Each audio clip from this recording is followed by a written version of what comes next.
KNC. Thank you, Excellence. My name is Kakoza Mwiza Charles, commonly known as KNC. I work for TV and Radio 1.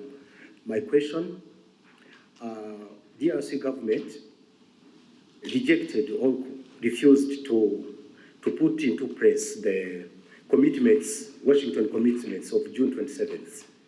And recently we heard that you may meet with Congolese president in the USA. If true, what should we expect regarding the Eastern Democratic Republic of Congo peace and Rwanda in particular? Thank you, sir. Well, I'm sure you are familiar with these stories where people may say one thing and do a different thing altogether.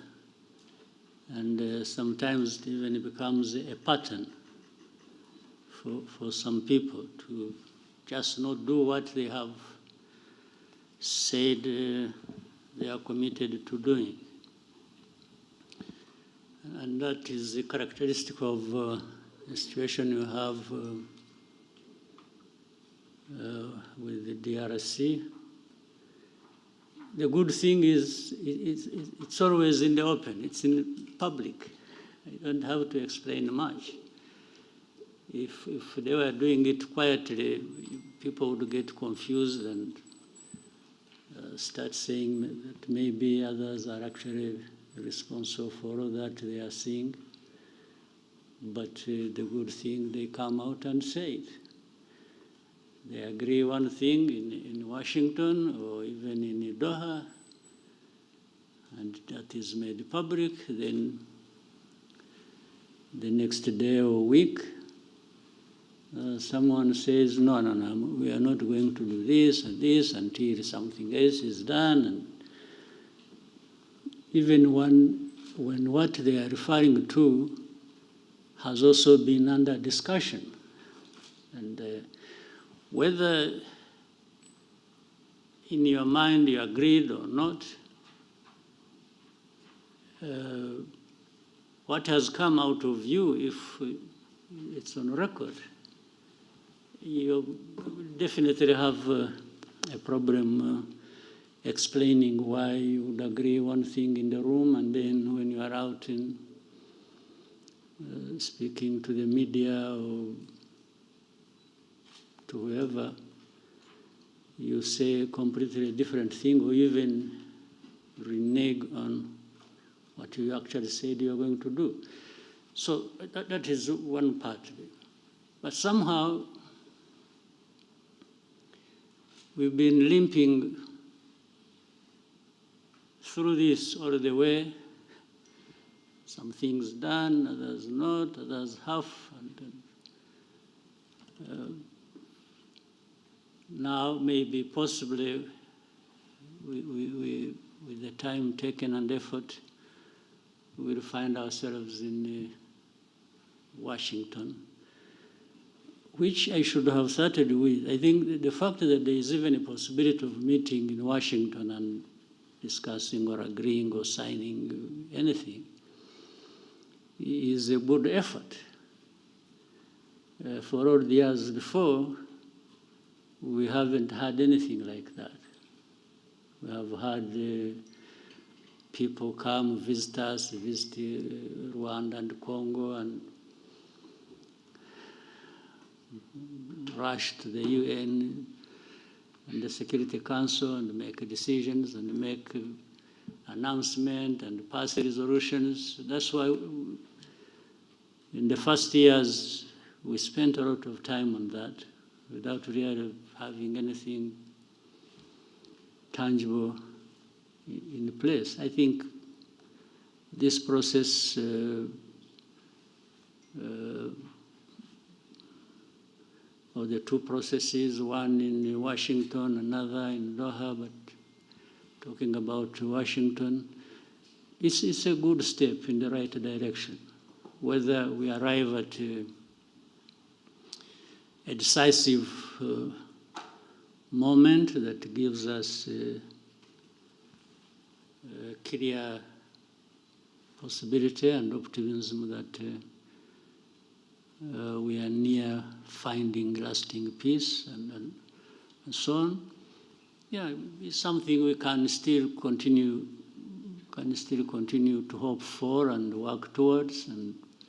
But at least there is that possibility, there is that framework that is in place. And the Trump administration seems to have done their best. You know, some of these processes will not work, not just because we are meeting in Washington or the powerful United States is involved. Yes, they have a big role to play. It's what I was praising them for, having made a huge effort. But until those people concerned directly, they themselves want and commit to achieve the end result, which is stability, peace, and security for all that needed, even the most powerful will remain wondering which way to go, or frustrated, if you will. So the onus is on us, mainly the people, the leaders, DRC, Rwanda, and others in the region.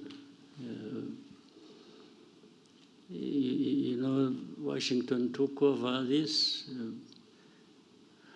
when there were also other efforts underway.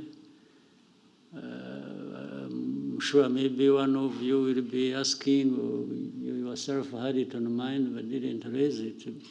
You would be asking, what is the East African SADC process? Because they were there, or the AU, or whatever. That